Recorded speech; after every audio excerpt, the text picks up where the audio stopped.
Goa medical കോളേജിൽ ആരോഗ്യമന്ത്രി അപമാനിച്ച ഡോക്ടർക്കെതിരെ നടപടിയെടുക്കില്ലെന്ന് മുഖ്യമന്ത്രി പ്രമോദ് സാവന്ത്. ഡോക്ടറെ സസ്പെൻഡ് ചെയ്യാനും ആരോഗ്യമന്ത്രി നിർദ്ദേശം നൽകിയിരുന്നു. വിവരങ്ങളുമായി ശ്രീനാഥ് ചന്ദ്രൻ ചെന്നു. ശ്രീനാഥ്, ആ സംഭവത്തിൽ വലിയ പ്രതിഷേധം ഉയർന്നു. അപ്പോൾ കളം തങ്ങൾക്ക് അനുകൂലമല്ല എന്ന് തിരിച്ചറിഞ്ഞാണ് മുഖ്യമന്ത്രിയുടെ പ്രതികരണം, അല്ലേ ശ്രീനാഥ്?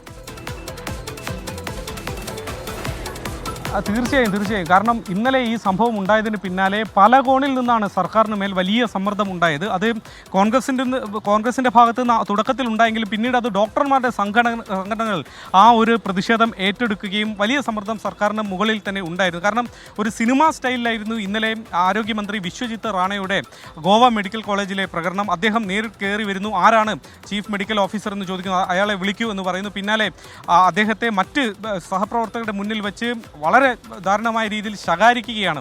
അദ്ദേഹത്തിന് വലിയ അപമാനം ഉണ്ടാക്കുന്ന തരത്തിലായിരുന്നു ഈ പ്രതികരണം. എന്തെങ്കിലും ഒരു എക്സ്പ്ലനേഷൻ, എന്തെങ്കിലും ഒരു വിശദീകരണം പോലും കേൾക്കാൻ അദ്ദേഹം തയ്യാറായില്ല. ആ തരത്തിൽ വിമർശിക്കുകയും ഉടനെ തന്നെ താൻ ഈ ആരോഗ്യമന്ത്രിയെ ഇരിക്കുന്ന കാലം അത്രയും ഇയാൾ ഈ ആശുപത്രിയിൽ ജോലി ചെയ്യില്ല എന്ന് വരെ പറഞ്ഞു വെച്ചുകൊണ്ടാണ് ആരോഗ്യമന്ത്രി അവിടെ നിന്ന് പോകുന്നത്. ഈ ദൃശ്യങ്ങൾ ആരോഗ്യമന്ത്രിയുടെ ഓഫീസ് തന്നെയാണ് പിന്നീട് മാധ്യമങ്ങൾക്ക് എത്തിച്ച് നൽകിയത് എന്നൊരു ആരോപണം കൂടിയുണ്ട്. അത് വലിയ തോതിൽ പ്രചരിക്കുക കൂടി ചെയ്തതോടെയാണ് ഡോക്ടർമാരുടെ ഭാഗത്ത് നിന്നടക്കം വലിയ പ്രതിഷേധം ഉണ്ടായത്. പിന്നാലെയാണ് ഇപ്പോൾ സർക്കാരിൻ്റെ പ്രതിച്ഛായയ്ക്ക് പോലും ഈ ഒരു നടപടി അത് ദോഷം ചെയ്യുമെന്ന് തോന്നിയ ഘട്ടത്തിലാണ് ഇപ്പോൾ മുഖ്യമന്ത്രി പ്രമോദ് സാവന്ത് തന്നെ ഡോക്ടറെ സസ്പെൻഡ് ചെയ്യില്ല എന്ന് പറഞ്ഞിരിക്കുന്നത്. ആരോഗ്യ പ്രവർത്തകരോടൊപ്പമാണ് ഞങ്ങളെന്നും വിശ്വജിത്ത് റാണയുമായി ആരോഗ്യമന്ത്രിയുമായി താൻ സംസാരിച്ചു, ഇക്കാര്യം ഡിസ്കസ് ചെയ്തു, വിശദമായി ചർച്ച ചെയ്തു എന്ന കാര്യമാണ് ഇപ്പോൾ സംസ്ഥാന മുഖ്യമന്ത്രി പ്രമോദ് സാവന്ത് പറയുന്നത്.